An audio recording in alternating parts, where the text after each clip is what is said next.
Dear Violeta, welcome on our 10th conference devoted to minority and local media.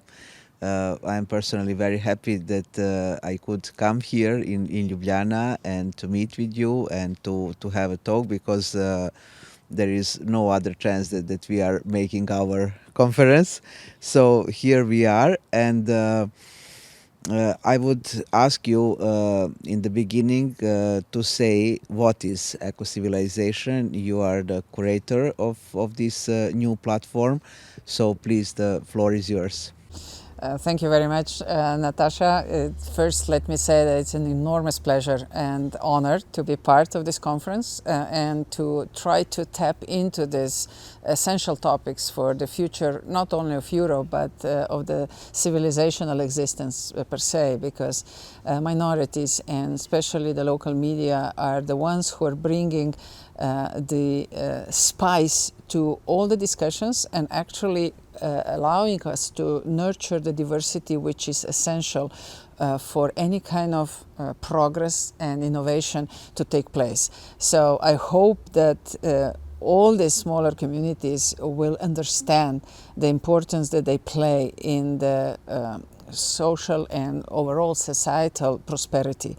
But let's go back to your question. The eco-civilization is some sort of new narrative that we offer to the world to see that there is something beyond this kind of confusing times that are present all over the world. We're questioning ourselves in our attitude towards the planet itself. We see this climate change issues and the pollution issues are pretty much touching every single citizen of this on this world, and we don't have really systemic solutions for it. We have partial solutions, we have partial agendas, but no systemic view where and how this could reshape our societies. And that's why we also see the weak point in the current solutions, including the Green Deal, which is really the flagship of Europe and probably the most advanced and sophisticated approach to mitigation of climate change. But what is missing is structural change that can actually deliver this agenda. It's organizational redesign in order to cope with the necessary changes that climate change is demanding. And also the activities like Green Deal are somehow speculating on them, but they're not going into the really roots of the change that is necessary in order for us to develop appropriate resilience models and to get ready to be able to absorb the changes that will be necessary in the future. So this eco-civilization umbrella is basically a 30 years project, bringing all people from all over the world into a common platform for an open dialogue where knowledge becomes universal good and we really capitalize on each other's experience and share knowledge in order to be able to act on a local level in the spirit of the global changes. So I think that's very close to your agenda and your points as well that you're trying to make with this conference on minorities and media, local media. And the other agenda is also that besides just offering a new common narrative for the future, we're also looking at the planet as a whole. And we say, okay, if we really want to bring people of this planet together, let's put even larger common shared vision of the role of this planet. And we say that this should become a real ecozone of the galaxy. I know that sometimes people find such bold visions too big, but just imagine for a second, I mean, this world is becoming so small. Through the communication channels, we are bringing it at the table of every citizen. So we need to start understanding this global connectiveness and the need for global collaboration in order for all of us to have a sustainable and prosperous future. Yeah. Our first topic from the first conference, and we were keeping this all these 10 years, is that minority media should be present and visible in the public dialogue. So when we started this communicational platform, it was clear that they are actually not taking them on that way, that they are the part of the public dialogue. I hope that we were reaching this understanding of that importance and how they can be really strong in the dialogue if they are really entering in. And we are facing now the moment that we are having finally one common topic, what is the way how we are living. That's the environment should be kept. So this is something I think that brings big changes, because all the variations of the political views are coming together, and this is good. So it is at the moment not stable, but it needs the filter of the time, and that really that the people are starting to think on the different way, and actually to change, because there is no other way to go on. Well, I think the message that you're passing on is very clear. If you want to make a difference and if you want to count in a public debate, you have to address the topics that are of an interest of the public debate. So if we take a look at the global scale, there are a couple of trends that pretty much are being discussed on all parts of the world. One of them is climate change and the pollution that is somehow causing this fast track in the Earth response to the natural cycles. And the fact is that we humans speed up these natural cycles of the planet to the point that we are no longer able to adjust. So some dramatic changes are necessary. And if you really want to make readjustments to our lifestyle, you got to start on the ground. You got to start in local communities, in the families, with your own behavior. And who else but local media can really deliver the job to raise the issues, to make the challenge that sometimes might be even too big for an individual, to make it really as a daily task, and to show people that they can actually contribute on a daily level. And that's where the local media comes into a place. So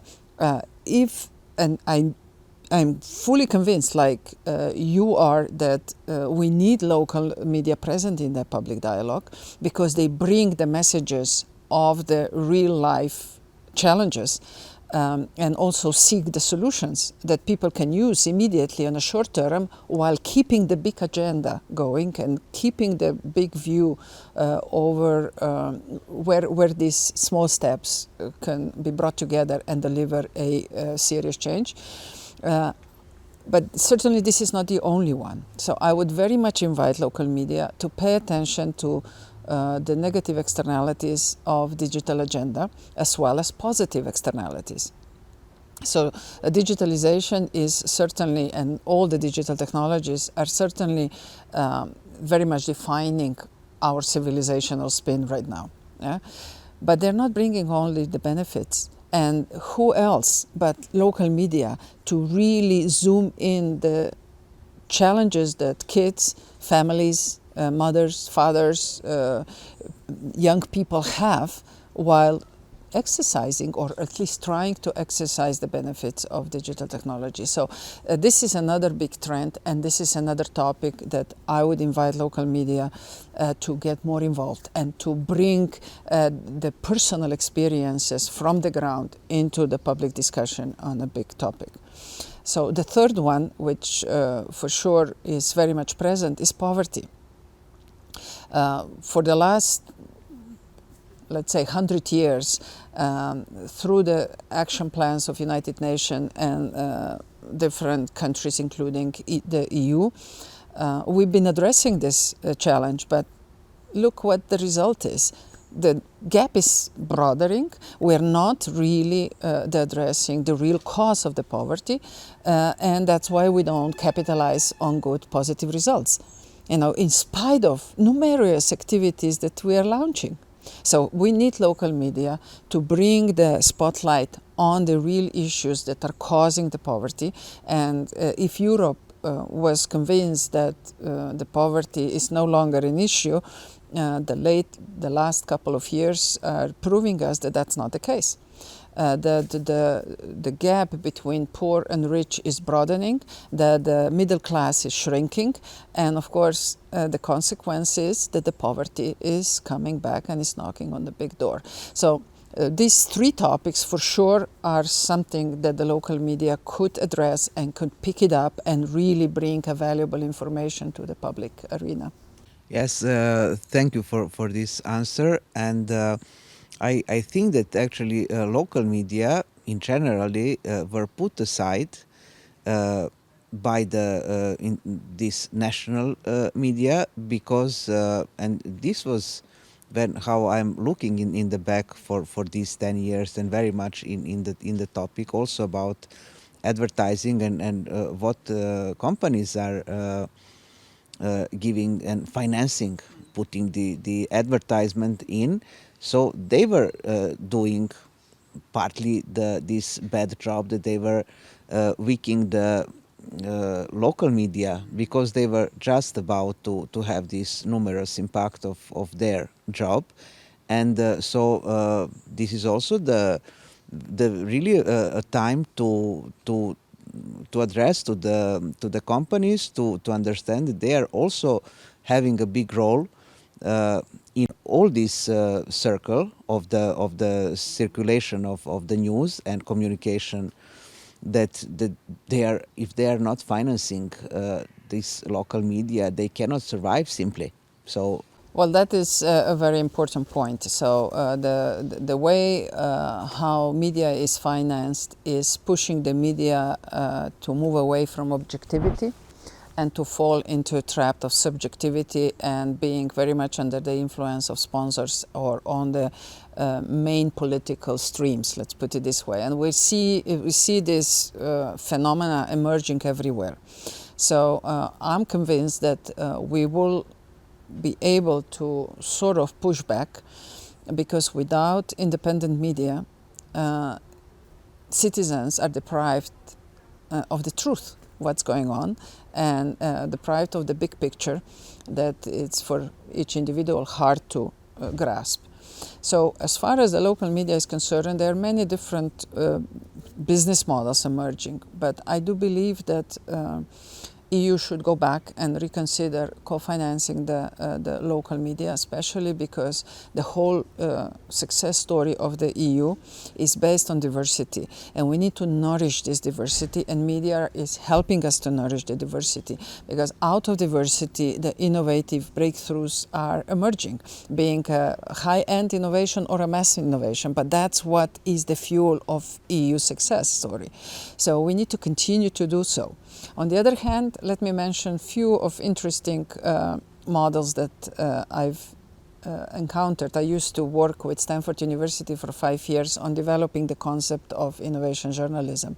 And we were faced with the challenges of a local media a lot. And one of the models that emerged at that time was that journalists publish different topics and ask the local community to vote on the topic, or even more, to participate with financial means to support the journalist who will work on the favorable topic. But there was also an additional limitation to avoid, again, the impact of interest groups, so that nobody could contribute more than a very small amount of money. Like in that case, at that time, that was like $5 and not more.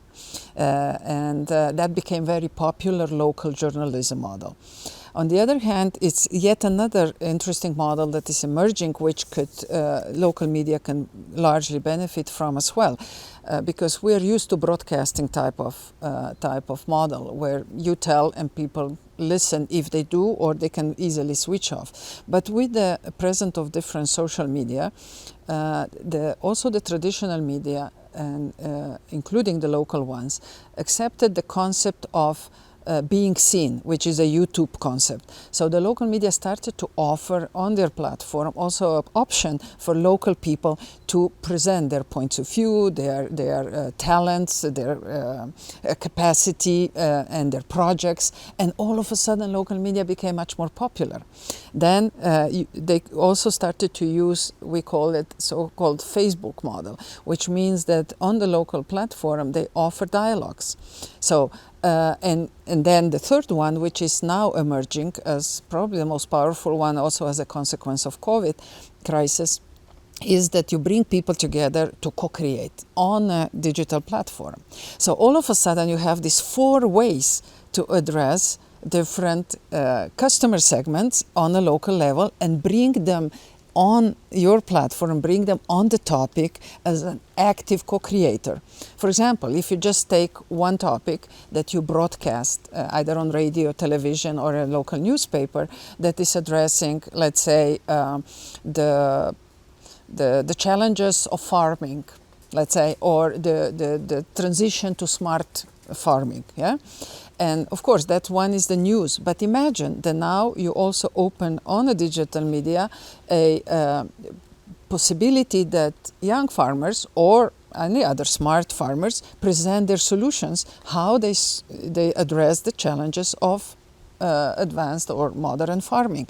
And then you also open a dialogue that people can talk to these people or new enablers or technology providers who help you to move towards the modern farming.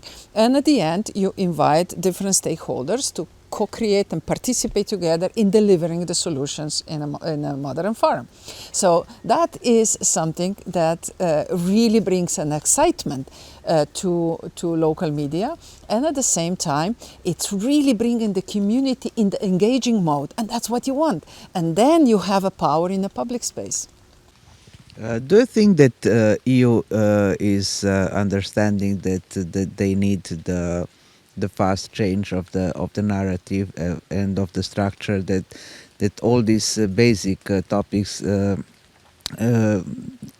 they were made, so they are in the not the best situation at the moment, because the biggest what EU is giving is that it is the peace process, and this is the best what we could have, but we are now needing the change. Well, let me just remind our listeners that EU used to have a strong financial mechanism to support local media.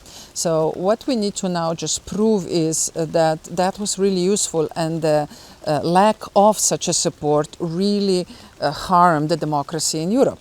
So that is a very strong argument in order to raise the voice in the discussion on the future of Europe, which are just now starting to take place all over the EU, and bring this topic back to the plenary session on the future of Europe, showing how important the local media is in developing not only democracy, but also addressing these major challenges that EU pays a special attention to. So definitely it's worth discussing it again, first in a public space, and then pushing it through the mechanism of the future of Europe in order to be addressed again and hopefully brought back to the financial scheme as well. Yeah, I would like to say about our project, our initiative actually, of the pool of the MIDAS, minority media, that this is European Association of Minority Media, and we made a very good pull towards the European Cities of Culture, that they are really taking this media because they are strong, to put them in dissemination of their narrative they are about to. This is an excellent example, another channel through which this information or this issue can be raised. But for example, another interesting topic is EU is very much concerned about road safety. It's a very concrete one. Road safety is a subject that needs to be addressed on the local level, on the ground. So that's, again, the local media can get engaged and work with groups that promote the road safety, and through that attract the attention about its usefulness in spreading the European agenda. The other one, which will be very popular, I already mentioned agriculture before, but smart villages is one of the topics that the EU is now really have a growing interest in. And that's one of the topics that EU can export globally as well. So I'm inviting local media to dig into this topic and really bring the attention to it, and then bring the challenges of the local farmers back to the European agenda, that we understand better what still needs to be addressed in order for rural areas to be fully incorporated in the modern trends and modern solutions. And one more question, because it's really heavy rain started, that we are also asking the media to think about that they should also be with the zero carbon footprint, because they are also a part of everything. So they should think about that. There are some media, they reached already this, but I'm also inviting media on minority languages really to take care about that. Absolutely, and at this point, let me also conclude that I'm really happy and proud that you are our Ecocivilization wing for Serbia, and that we can have these kind of topics on the agenda of Ecocivilization talks as well. So I'm very much looking forward to our future discussions as well. Thank you, Violeta. Thank you.